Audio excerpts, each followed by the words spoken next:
At 7 o'clock, we're going to finish our ranked 7 o'clock games. We've got number 19, Kansas, who's 1-0. Traveling to Illinois, who's also 1-0. Kansas favored by 5.5 points on FS1. Jalen Daniels went 9-15, threw for 148 yards, a touchdown, and an interception in their game against Lindenwood. Devin Neal had 8 carries for 112 yards and 2 touchdowns on the ground. And Luke Grimm had 6 catches for 111 yards and a touchdown.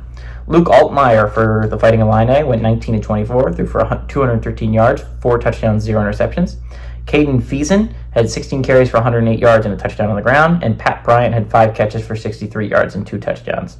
Kansas and Illinois are tied game all series. They've gone 3-3. Last 2 games have gone to Kansas in 1968 and 2023. There has not been a one-possession football game between these two teams, which I think is pretty interesting. This is an interesting game, right? Like last year, Illinois was coming off a great 8-win campaign, right? There was a year where they gave Michigan everything they could handle. It was a Michigan team that made the playoffs, and everyone was high on Illinois, right?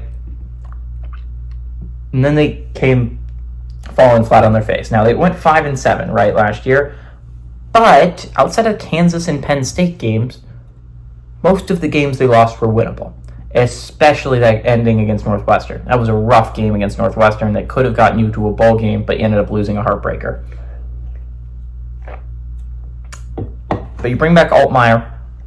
Altmaier's got to be your quarterback. He had an impressive first game. This is a big game. This is a big game for Illinois. It's a chance to get back into the national spotlight, right? Because everyone's excited about everyone who's excited about the Big Ten.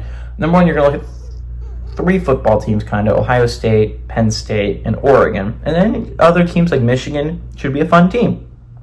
They're a top 10 team. USC is good, right? Iowa's in the top 25, and those are the teams you're kind of talking about. And then to go to the next level, you're going to talk about teams that are like kind of underrated, right? Like Washington should have a solid team this year. Rutgers looks good. Maryland, right? And Illinois is just kind of slipping into the background. Not a lot of people are talking about Illinois. They might be one of the more underrated teams in the Big Ten, one of the least talked about teams in the Big Ten. I think they're a solid team. I just think Kansas has an offense, right? Kansas has the chance of having one of the most explosive offenses in the entire Big 12. Jalen Daniels, at his best, is a Heisman candidate. At his peak, he can be playing Heisman-level football. This is a really good Kansas team. This is a solid Illinois team, but I think this is a Kansas team that is really good. I wouldn't be surprised if Illinois pulls off some home field advantage, right? Like, their fans are going to be excited. This is New Year in the Big Ten. Anything can happen. Their season's not over. I think this is a really good game. I think of the 7 o'clock games, this would be the game I'm tuning into because it has the most playoff relevancy and has the chances to be the closest game. I still think Kansas wins by a sizable amount, though. Give me Kansas to win and cover on the road.